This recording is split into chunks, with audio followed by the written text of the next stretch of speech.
Tana Grenda, how are you? I'm awesome. How are you? Great. So I actually got connected with you via Lindsay Persico, and you train people to actually hunt as far as Yep.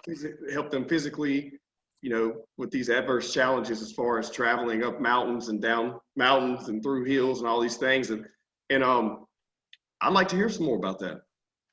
Okay. Yeah, Lindsay is my amazing assistant coach. Love her. But I don't know. It's kind of interesting how I fell into this. I just grew up hunting. I loved it. I have some brothers that are really tall. I'm 5'5". They're 6'4". And so trying to keep up with them most of my life was pretty difficult. So I had to train extra hard in order to keep up with them hunting. And when I started this online business, it was mainly to keep people healthy. I wanted to teach them how to, live a sustainable lifestyle and not diet and do crash diets and fads and all of that. I wanted to really teach them how to be healthy for the long term. And as I got into it more, I started attracting a lot of people just like me that love the outdoors, that love hunting, and a lot of their goals revolved around that. And so I was like, hey, maybe I could make this into something. And so that's kind of what I do now is I train people for their specific goals, whether it is hunting or whether it is running a marathon or whatever it is. I want to tailor a program to their specific goals because health is about living your life, living the life how you want. So that's kind of my philosophy, I Yeah. guess, and my training style, if you will. And you're in Alaska right now. Yeah. So Yeah. where are you from there? No, I'm originally from Idaho. And Okay. then I found myself up here and I never want to leave. I love it. I've never been, but I've seen a bunch of photos and it's beautiful. It looks like, the people I've talked to love it that have been. So not only that, but you're also a super avid hunter, and I've seen quite a bit of impressive, kills. I mean, from shooting a massive caribou, moose, and then, bear with a bow. Can we talk about some of that? It's like, are you leaning to more archery now? I do both. Okay. Yeah. Whatever's convenient. Okay. So it's one of those things, just however it works out. Yeah, I grew up mostly rifle hunting, but I also grew up with a bow. And so I love archery, but I also want to fill the freezer. And when you're archery hunting, you don't always come home with an animal because it's a lot more challenging. So I was really, really adamant about getting that bear with my bow. Like that was a no rifle kind of hunt. Like my husband was my backup with a rifle. He tried talking me into using the rifle. I'm like, no, I want to do this with a bow. Like that was what I wanted to do. So once I set my mind to it, I can do it. But then there are some times that I'm like, I'm not letting that animal get away. I throw down the bow, pick up the rifle. Right. Get it done. Because I have a hard time watching animals get away. So. Well, I know there's been quite a few people that have transitioned to doing only archery, and they're super adamant about it. It's one of those things. It's like a movement I've seen over the past 10 years. So I didn't know if you're one of those advocates. I didn't want to. No, I'm not a purist, really. But that is, it's very impressive. I mean, there's not very many people that can say they've taken down that large of an animal with a bow and arrow. Yeah, and call me crazy, but this year I sold my compound and I bought a trad bow. And so I was like, I don't really want to be a part of the trad, Yeah. and just be like, oh, trad or nothing. Like I'm still going to hunt with other weapons. But it's just that extra challenge that I think kind of pulled me to it. So I'm going to try trad bow. And that's kind of my long-term goal is to then get a big brown bear with a trad bow. So trad's basically, for people who are watching or listening, that's traditional. Yeah. And it's basically a primitive bow with just literally a bow and arrow. Just like a stick. No pulleys, no nothing. That's it. Yeah. That's crazy. Yeah, I mean, these things are, it's crazy what's happened in the hunting world. But what's very interesting is you're doing something to add to the movement because, for years and forever, people have went on these hunts and stuff, and these people pay all this money to go on these guided hunts and go up in the mountains, and they just aren't in shape to do it. You know what I mean? It's something that you're doing it for a living, and I mean, you're actually keeping everything you kill, and you do that a lot. But some people are just doing this for sport. But not only that, they don't realize how much physical toll it takes in your body just to do, just like say, just for instance, like an elk hunt, Yeah. Now, what was you? Yeah. Oh, go ahead. Oh, I was just gonna say, yeah, you nailed it. I mean, I've known a lot of people quit before they fill their tag because they're tired and they hit a wall and they're winded and they just can't go that extra ridge. Or people are like, oh, I saw an elk 2 miles away. I'm like, well, why didn't you kill it? Well, I couldn't make it over there, So I feel like, hunting is kind of like a marathon. It's not a quick race. It's a long race, and you have to have the endurance to kind of outlast that race. And so, that, I don't know, I just feel like it's so important to prepare for it physically, mentally, having the right gear, having your weapon dialed and all of that. But if one of those pieces aren't there, it's kind of like doing a triathlon without a bike. Like, you wouldn't do that, right? Or doing a marathon without training for it. You wouldn't do it. And so I feel like it just gives you that extra edge to be a more successful hunter if you're prepared in all areas, if that makes sense. Yeah, of course. I agree. It's interesting because I'm in the southern part of the United States, and I don't really consider this hunting. I grew up doing it, you know what I mean? And I had this conversation with Lindsay months back. But basically, like, we set out plots, build stands, and then wait for them to. Right. It's not real to me. Like, I lost interest in it years ago as I was growing, coming up as a teenager. And these people that, the high fence ranches, I understand that's a huge industry in that, and building these genetic mutated crazy whitetails. Yeah. But I have a large, like, newfound respect for people that's in your movement, because it's just all traditional, Yeah. You guys are flying your plane and landing in certain areas, and just like, I mean, how does that work? Tell me how that works. Like, so first off, I know you do a wide variety of hunting. What's your favorite animal to hunt? It's kind of hard. I have a favorite for every season. Like, Okay. Hunting season, moose is like my top favorite. Trapping season, wolves. Like, I love predator hunting. But then you get to spring and it's like, well, bears are really fun. So I have a hard time picking just one. I would say if I could only hunt one for the rest of my life, it'd probably be moose, because that would feed me. But predator hunting is also really up there for me. It's just a lot of fun, and it sustains our caribou and moose herds. So I don't know, I love moose. A lot of people in Alaska are big into sheep, and I've done sheep hunting, but I can't say it's my favorite. like pronghorn, or like what? Doll sheep. Doll sheep. I'm not familiar with those, I don't guess. Yeah, they're the white ones. Pronghorn's like a goat, right? Yeah. Yep. We don't have those here. We have mountain goats. Mountain goats. That's what I'm thinking of. Mountain goat, not pronghorn. Yeah. Yeah. Which I've hunted those too. They're definitely difficult to get to. Yeah. Mountain goat, sheep, and then we've got brown bears, bison, muskox, moose, caribou, all the predators. I'm trying to think of it. Blacktail. So yeah, there's like 10 different big game species, I want to say, that you can hunt here in Alaska. So about the wolf, so I like wolves. I used to raise wolf hybrids here locally, which they're a lot smaller than what you're hunting. And I've always found that interesting. Like, how big are those wolves there in Alaska? Rumors of big, huge wolves don't really exist, of like 150 pounds. I know of one. The biggest one we've weighed on the scale was 136. That's a very large dog. Yeah. On average, I would say like 90 to 110 is pretty average for a mature, alpha or alpha male and female. And then the younger ones range from like 70 to 80. Okay. So. Gotcha. And so what about how your layout is? So I see you guys using the plane a lot. How do you use that to navigate in different areas of the state, or, what's your layout there? Yeah. So, our plane is like our car, and we get crap sometimes from people like, oh, you're cheating. And I'm like, it's not any different than like taking your truck out and scouting. Yeah. We don't have roads here, so we can't do that. Right.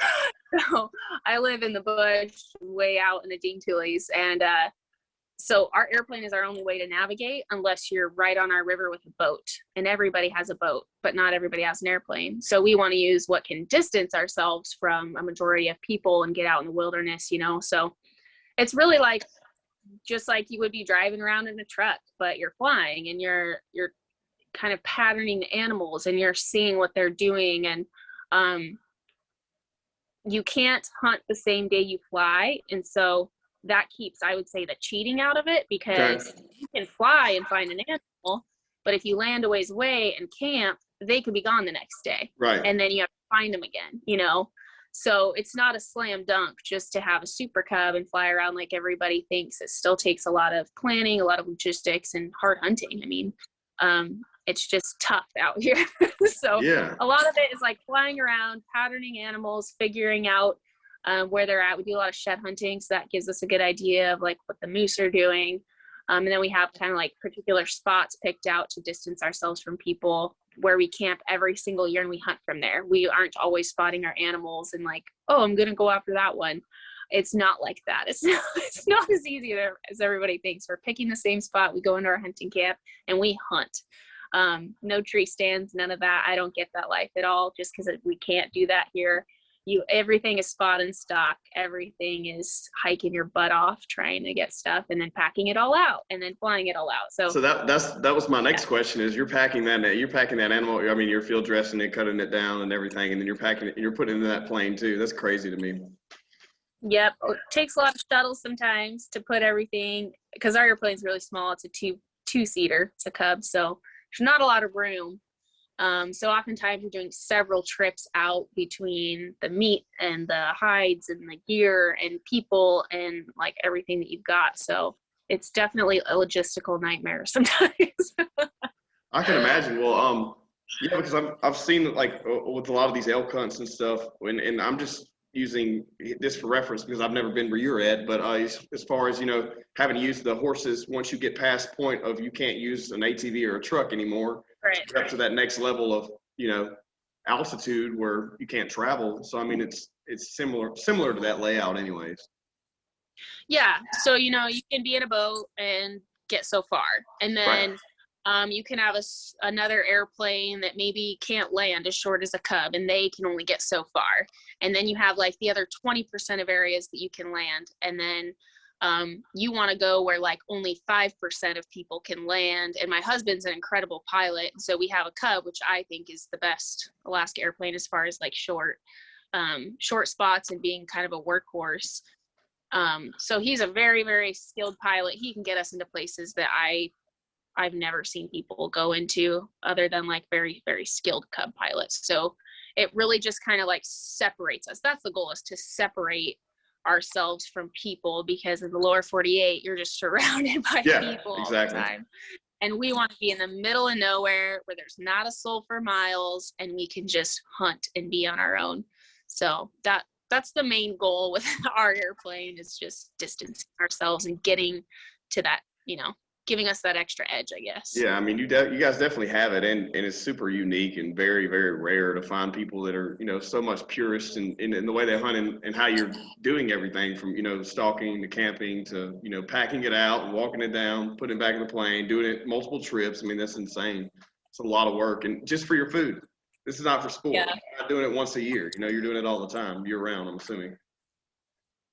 Yep. And, when I lived in the lower 48 in Idaho, like it wasn't super common to do camping, hunting trips, like occasionally we'd backpack in with horses or something, but you could do day hunts all the time. Yeah. Go after work, get a bear after work. Anytime you hunt here with an airplane, you can't do that because you have to camp and you can't hunt till the next day. So every hunt turns into a long trip. You're planning a week at a time or 10 days at a time. And anytime you go out, you are camping and waiting till the next day. And it usually takes a few days, and then it takes a few days to fly everything out. And so it's definitely always a backpacking trip with an airplane. Yeah. And we hunt year round because out here we don't have a grocery store with meat. So we have to provide for our family that way. And we've got 6 kids. So we go through hundreds of pounds of meat every year. I can imagine. That's crazy. Yes, and I mean, not only that, you have 6. So what are their ages? One through 12. 1 through So 12. So you 1, 4, okay. 6, 7. No, 1, 4, 6, 8, 11, and 12. Okay, yeah, awesome. Are they are they hunting too? Or you guys, kind of dressing them to start doing the same kind of lifestyle or Yep. Yeah. So they are actually Alaska Native. We are fostering them to adopt. So we'll be adopting okay. them. But yeah, they lived with us for a few years and they're Alaska Native. And so a big part of their culture is subsistence and fishing and hunting and sewing furs. And so a lot of what we do is teaching them that Okay. because it's a big part of their culture. And we want to make sure that we keep them connected to that. So my oldest girls, they can hunt as soon as they're 10, they can have their own tag. Younger, they can hunt on your tag. So we've been involving them, but my oldest girls, once they turned 10, they started hunting. My oldest actually shot a brown bear with me last year, and she was 11 at 12 yards. So similar to my bow hunt, we went Yeah. down there, just me and her, mother-daughter hunt, and she shot one. With a 300. I mean, she's a tough little girl. What? So, Yeah, that's yeah. that. For those of you who don't know, that's a large. I mean, that's what I hunted with. Yeah, that's a large gun. It's a very large caliber rifle. Yeah. So anytime people are like, "Oh, that's just too big of a gun," I'm like, my 11-year-old can shoot a 300. Yeah, exactly. You think that little, yeah. So yeah, she shot a bear. My other girl shot a black bear last year, and they both shoot caribou every year. So they're very much a part of it. They love it. They picked up a traditional bow too, so I've been teaching them, and they've been hunting bunnies, and we've been just slowly building up their hunting skills Yeah. too, and they love it. That's great. What do you think tastes better, caribou or moose? Depends on the time of year. I personally love caribou in August when they're in velvet before the rut. In the rut, dogs won't even eat them. Yeah. But it's better than Too late. moose. You get it at the right time. So Yeah. I love caribou. There's nothing better than a young caribou in August that's in velvet. It's amazing. Yeah, I haven't had caribou or moose. I think I have had moose before, but it's been years ago and I can't remember. But I've definitely had an elk. I love it. I love it over over deer. But I'm sure caribou just seems like it would be even better than that. Yeah, it's so hard to explain the difference between them. They just all have their special taste. But yeah, moose and elk I would say are kind of similar to me. Caribou's just very tender, very flavorful, not too gamey if you shoot them early enough. But yeah, like I said, if you get them in the rut, they're junk. Yeah, all that lactic acid. At the right time. Lactic acid and running around chasing, Well, Yeah. So let's go back to the fitness thing real quick. So how many people have you gotten to work with and like from all areas? I'm assuming since you're working, remotely and helping train these people, like what are some interesting stories that you've been able to help with or that have developed over the years? Yeah, I've only been doing it for full time for about 2.5 years. Okay. In that time, I've helped over 100 clients. I only take on so many. I'm really not into like producing for the masses and just bringing on a bunch of people with cookie cutter stuff. I really want to have like a select group of 20 to 30 people that I'm working with at a time. So right now I'm on a wait list, but Lindsay's taking clients and I have another coach that's taking clients right now. So yeah, we work with just a close knit group of clients. From all over the board. I would say I don't just train hunters. I train, women with metabolic issues and women with kids that struggle, that gain weight after their babies. I really work with anybody for that sustainable lifestyle. But just, it's really rewarding, to help people reach their goals because I've helped people like be able to pull back their bow when they couldn't pull back their bow before. Yes. Or I helped like a 62-year-old man last year, do a sheep hunt in Alaska. Like he came from the flatlands of the lower 48 and came up and did a super legit doll sheep hunt in Alaska in some really rough terrain. And he got a really nice ram. And so just things like that, where you get to celebrate in their success for them. That's kind of why I do it, and I love it, and it's totally my dream job. It's like what I'm called to do, I feel like. But just getting to celebrate hunts with people and then being able to be a big part in their success in their hunt, because they're like, oh, I didn't die, or Yeah. oh, I actually felt really good, or oh, my knee felt better than it ever has, or oh, I packed 100 pounds and before I could only pack 50, or oh, I pulled my bow back and I didn't used to be able to. All those things are just really rewarding, I guess, as a coach, to help people do that kind of thing and hit their goals. Yeah, I mean, it's amazing how it aligns where you're able to do that, and you're passionate about that, and you're also passionate about the hunt too, so you're able to combine those things, and like you said, with other people too. I mean, you've competed before, right? I believe I saw some photos where you've done fitness competition and stuff. So you've been privy to that world too, which is totally different. Yeah, I would say that was my quarter life crisis when I Yeah. competed. Most people, I've been involved in that as well. Most people, like, they go through that. You gotta go through that phase. That either launches you into full-fledged, being healthy the rest of your life, or never want to do it again kind of thing, Yeah, I enjoyed it. It was a good learning experience, but yeah, it wasn't like my passion or anything. Yeah.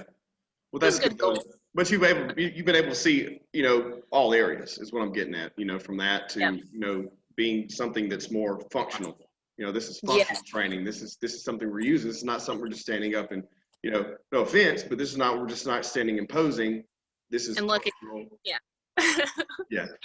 Yeah, and my clients will say that too, like, oh, I don't have a 6-pack yet. I'm like, 6-pack isn't gonna help you pack out an elk, No. or it doesn't matter how good you look. Like, if you can't perform and you can't hike 20 miles and you crash at mile 3 because you're so lean and you're starving yourself, then what's the point? So we have to look at it, like you said, from a functional performance perspective, and not just, I want to look good, because we all know that can just take away from the rest of your life in other areas. Well, and I think I looked good, but I couldn't do anything. Right. And I was starving, so. We'll post this photo with no kill. Yeah. I think it's great though, because I think a lot of older, especially older gentlemen, get up in age and they want to start doing hunts like this, but they're not in shape. They may have not lived a very healthy lifestyle, and they're trying to do, make adjustments. Just from people I know around here who have to, we're going to go on an elk hunt this year. They have to start training, but instead of staying in shape all the time, they just set that time aside just to train for a couple months and then go and then come back right to their regular lifestyle. Right.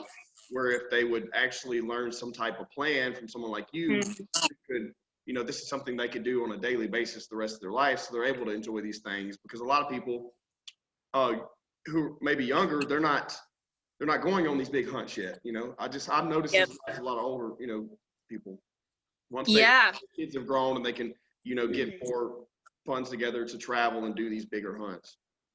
Absolutely. Yeah, we do have a lot of, I would say, older clients that are preparing for hunts like that. So, and what you said is just so key, that year round you need to be prepared for this. And which is why a lot of my programs are like, I need to work with you for at least 6 months in order to get you to where you want to be, or even up to a year. Like, you're not going to get where you want to be in 2 months. Like, that's barely scratching the surface, right? Yeah. Habits take time. And so our goal at Bristol Bay Fitness, and what Lindsay and myself and my other coach Melanie really preach, is this has to be sustainable, and what we teach you now has to be something that you can maintain for the rest of your life. And that's really the whole purpose of it, so that you can be healthy and do it on your own, and you're not just sitting there a month before hunting season like, oh shoot, I'm not ready, I better go run some miles. We really want to help you sustain this year round and be able to do it forever, no matter what age you're at. Yeah, I mean, I think it's great because so what are some of the things that you put into action? Like, people for instance, you said something very interesting to me. You said 6 months, which is great because I've spent years in the past training people in whether mixed martial arts competition, or just powerlifting, or just weight loss. Yeah. But you always tell these people, you're not going to see results for maybe the first 2 or 3 months. But in this type of training, it's not about seeing a weight on a scale, or it's not about seeing like you said earlier, like a 6-pack form. It's about seeing functional change. Mm-hmm. So how are they So how are these clients testing themselves before they're actually able to go into the field? Like what are some things I incorporate, or what are their goals, or what? Yeah. I mean, just a little bit of everything. Okay. 6 months is kind of like scratching the surface for me. So we just started an Unstoppable program in February. A lot of these things are making sure that they can, one, manage the stress in their life so that their body's responding to what we give them. Because as you know, if you're training super hard, but you're not feeding yourself enough, or you're under eating, or you're super stressed and you're not sleeping, or you're dehydrated and you're not drinking enough water, your body's not going to respond to the program that we're giving you. So a lot of the success we're looking at isn't just that scale number, because that's a very small puzzle piece of the whole picture. It's how are you recovering? How is your soreness? Were you able to lift more weight this week than you did last week? Or if they're packing, were you able to add 60 pounds to your pack instead of 50? So it really depends on the person. It's hard to say like, this is the exact measure for every single person, because everybody's different. Yeah. But I want to see progressions, and not just the progression that we all think is right. The scale number, the scale's going down, right? Like, that is such a small piece to what is actually happening. I've had clients gain 10 pounds. I was about to say, I would rather have more weight on me with endurance than I would lose weight, Like, they've gained 10 pounds, but like, holy crap, I can deadlift 300 and I can only deadlift 200 a few months ago, so it's all kind of give and take, and really assessing their progress from an individual level based on what their goals are, what they're doing, and are we making progress or are we not? And what do we need to do to change in order to make progress? Does that make sense? No, of course. Yeah, of course it does. Yeah. Well, that was a real open-ended question. I apologize, but I was just thinking about all those variants coming together. So what is a typical pack out weigh? If say we shoot a moose, as much as you can carry? I mean, how does that work? Where we're at, you have to leave the bone in. So pretty average pack, just a quarter without the pack is 110 to 120 pounds. And you're having possibly hiked that how far back? Well, if you're really dumb, a mile or two. Yeah. I know people that won't go more than a quarter mile from their camp or the airplane because they don't want to pack too far. Yeah. I'm kind of dumb, and I'm like, I see a big moose 2 miles away. Let's go get it and worry about the pack out later. Yeah. So the furthest I've ever had to pack on was a mile through nasty alders and uphill. And so I'm only 5'5", and I weigh like 150 pounds. So 120 pounds on my back is quite a bit. Wow. So that's been a big part of my training, is not so much endurance, but leg and back strength to pack moose quarters, because they're so big. Yeah, I can imagine. So if it's you and your husband, you're gonna have to make 2 trips minimum. It's a lot. There's actually 8 to 9 packs. Oh, really? Okay. Well, damn. Okay. So every quarter, the neck meat is like 2 packs in itself. Then you've got the hide, you've got the horns. So you're roughly. So you may be roughly packing 10 miles if you shoot one a mile out. Then it takes a good 2 to 3 days to pack out a moose from a mile away. Yeah, that's insane. That's a lot of work. So it's a lot. Yeah, for all these hunters out there that just get their 4-wheeler and go show up to the deer stand and then throw the deer on the 4-wheeler. This girl's doing it right here. So what's your diet like? I eat pretty quote unquote clean, if you would say that. I have a lot of like stomach issues that I've dealt with my whole life, so I can't do gluten and dairy. I would love to if I could, but a lot of my diet is pretty high carb, high protein, moderate fats, and a lot of my diet is salmon, caribou, moose, and other than that, like pretty whole foods based, because I feel best on it and I perform the best on that. So I have to ship in produce from 300 miles away. That's how I get my fruit and my veggies. It's pretty tough to grow things where we're at. And then other than that, we're just shipping things in online pretty much. Yeah. So that's pretty much it. Like, without protein, I don't know what I'd do. That was gonna be my question, because I've been off gluten for like 10 years. That was a choice, not so much of a stomach thing, but I've noticed a difference when I'm on it and off it. But I'm more carnivore based now. That's kind of what I'm doing. But Okay. I like to promote anything, like anything. It depends on the person, Yep. and how it affects them. Like this may work great for you, but Yep. for the other person, they absolutely cannot do it. And you Yep. also need to, if are trying to make some kind of change like that, you need to at least a month to even know how your body's going to adjust and react. Just if you feel bad for 2 or 3 days doesn't mean it's going to, you know what I mean? Like I see that a lot with people, and people get, deterred real quick because they're not feeling like they did 2 days ago, but not realizing they're trying to change their inner body composition, basically. Yeah. No, it has to be, based on the individual. That's why there's so many different things out there, because not one thing works for everybody. I was even talking to a gut doctor when was it? A couple months ago, maybe. And she looked at my issues and she was like, you need to go off meat. And I was like, goodbye. No. Lady, I live in a place where There's I no can way. only live off meat. Like, There's no way. I can't go to the grocery store every day and get stuff. Like, goodbye. I will stick to my protein. Like, I have wild game, very, very wild game. Yeah. And you're telling me you can't eat that. All right. So yeah, it has to work for your life. It has to help you feel good. It has to help you perform well.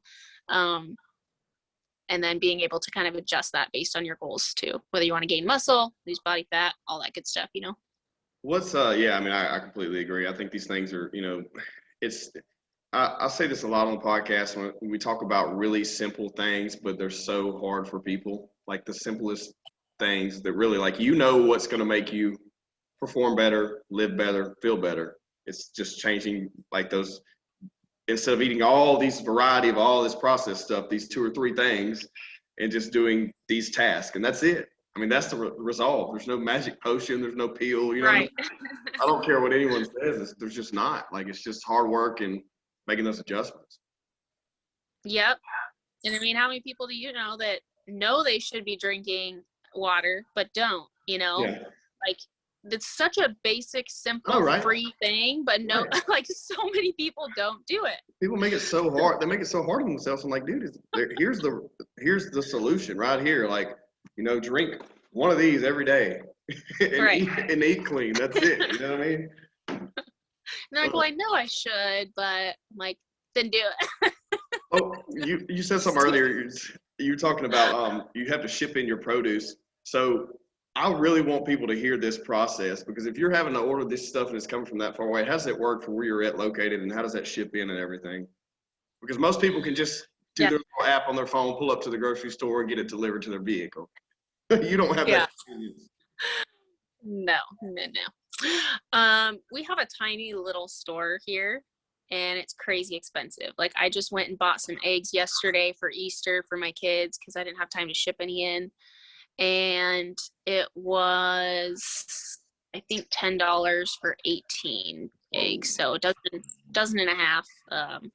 Yeah, it'd be like $2.50 and milk's here. And milk's like $14 a gallon. So if that just gives you any idea, you don't even want to know what the produce costs. Like, if I were to buy, and they don't even have that much, they have this tiny little section. It's like all processed foods, and then this tiny little section of like fresh produce. And an apple's like $5, one apple or $6. Avocados, like one avocado is $5.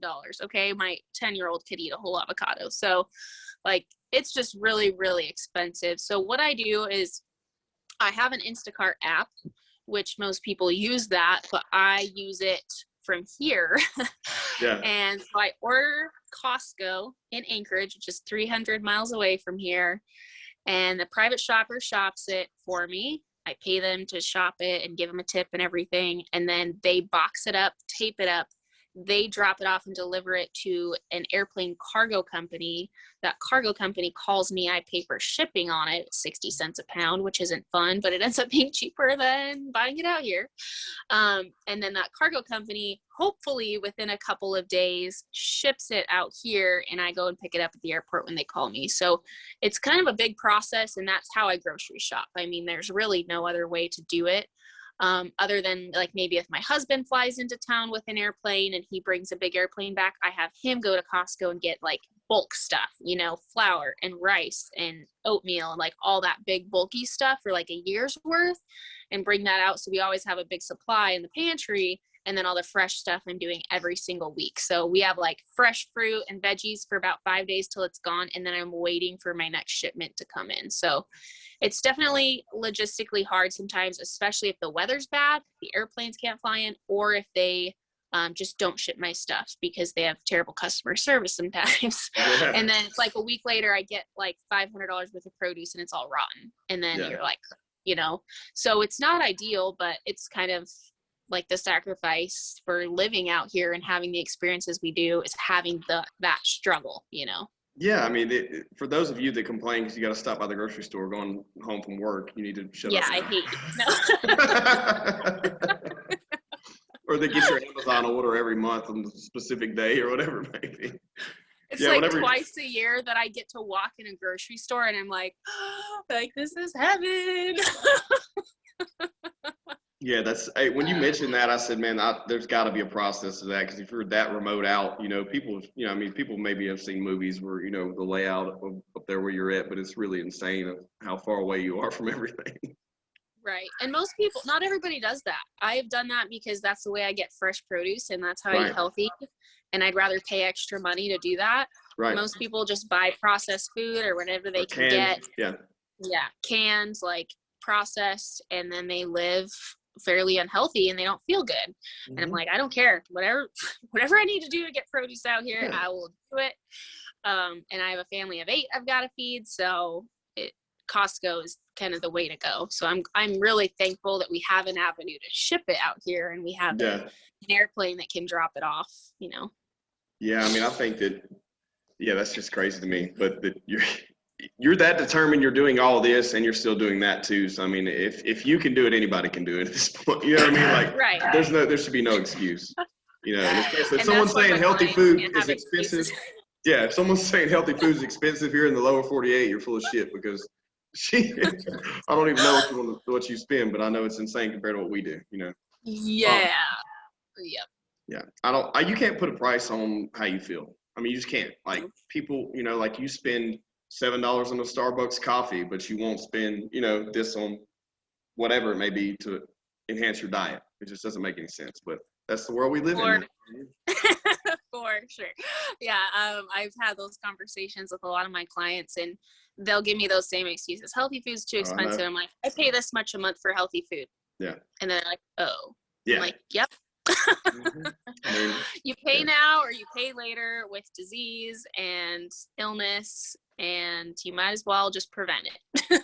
So what's your stance, since you're also out there remote, what's your stance on, you have limited, like, medical attention, prescription, all? Are you pretty much holistic? Yeah. Yep. We don't have a doctor nearby, so if anything were to happen, we have to be flying 300 miles to the nearest hospital. Actually, there is a hospital in a closer village, so that'd be more like 100 miles. But to get to the main city in Anchorage, that's 300. So, yeah, we don't have doctors out here. Notice she said village. She said village, not town or city. She said village. Yeah, that's what they call them out here, is village. Yeah.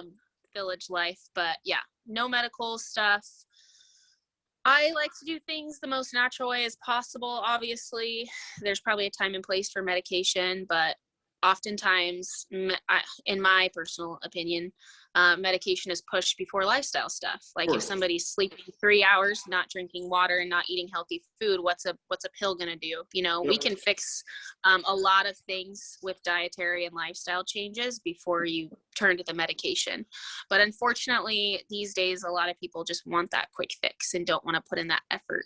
So it really depends on the person. But I definitely encourage more holistic, like, let's get your diet and lifestyle in check first before you even add supplements and medication and everything else, unless there is a specific time and place for it. Yeah, I completely agree. I'm right here in the middle of it, and I still don't condone it. It's one of these things where it's just over the years, we've gotten used to that type of attention. And if something's wrong, you immediately just go get a pill for it. Yep. Put the not knowing. Band-Aid on. Yeah, Put the Band-Aid on, it'll go away, right? that's right. That's right. Well, so are there any things that you may want to any advice you want to push out there to anybody who may be you know, whether it be wanting to get ready for a hunt, adjusting their lifestyle, definitely doing something with their mindset, because yours seems to be on point. You know what I mean? You have that no excuses mentality. I feel like that we share that anyway. So anything like that you want to throw out there? Yeah, you know, I might act all tough and stuff, but I've been through my issues. I didn't always used to be strong-willed, and but I am very much an encourager of the best thing that you can do is invest in yourself, whatever that is, whether it's getting a coach, whether it's paying for healthy food, whether it's paying for a gym membership. Investing in yourself and being more preventative is going to help you in every single area of your life. And I think that's where a lot of people get hung up, is they're like, oh, I feel terrible and I need help and I don't know what to do, but I don't want to invest in a coach. Like, I Yeah. really want you to coach me, but I can't afford it. But I buy Starbucks every day, you know? Yeah. So it's like, the best thing that you can do is invest in yourself. I don't care what position that you're in. Find somebody that can help you, because we can all use help. Like, we can't always do it on our own, no matter what your goals are, no matter what you're struggling with. Even if you need a mindset coach, whatever it is, investing in yourself is the best thing you can do, because it's going to help you in all areas of your life, in your work, in how you feel, in your mental health, in how you show up for your family and your friends or your work every single day. Like, it's going to help you in every aspect. Your health is the foundation of everything. And if you're putting that to the backside, you're putting your life to the backside, in my opinion. So I don't know if that's too harsh, but no, that's I mean, that's real. No one cares, work harder. You know what I mean? Like, for real. Like, that's awesome. So no excuses. I forgot to ask you. Yeah, exactly. Real quick, one more thing. I completely forgot to ask you when you said something that made me think about it. When you said gym membership, you don't have access to a gym. We actually have a tiny little gym here, and I run it. It's a nonprofit. Yeah. Oh, you do? Okay. Well, let's talk about that. Oh, yeah. Okay. We have this little community gym, and when I first moved out here, that was like my biggest fear. I was like, I'm gonna have to make my own gym, and Yeah. I moved out here, and they were like, oh, there's this little gym here. I don't know if a lot of people use it, and it's a nonprofit and everything. And so I went to it, and I was like, man, this is kind of nice. So it's pretty small. It's like the size of a double wide trailer, maybe a little bit bigger. But there's like a good cardio side and then a weight side, and it's got a little bit of everything. And so we do have a tiny gym here most of the time. When you go, there's nobody else there. So you kind of get a little gym to yourself.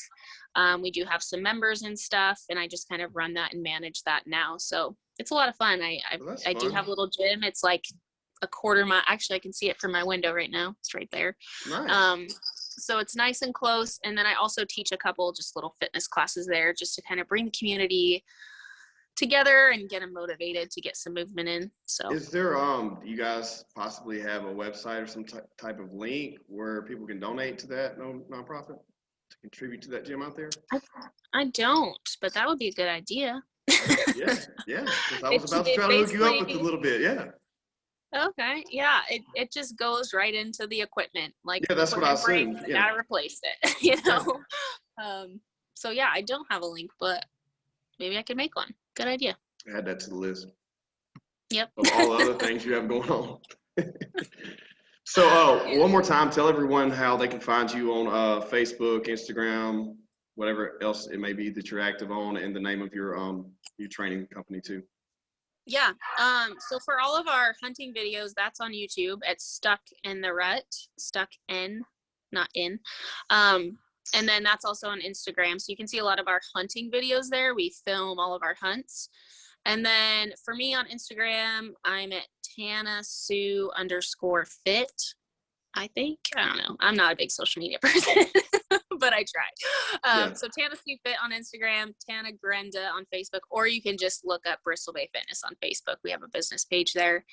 And then we're working on getting a Bristol Bay Fitness Instagram page with transformations too, to just help inspire people. And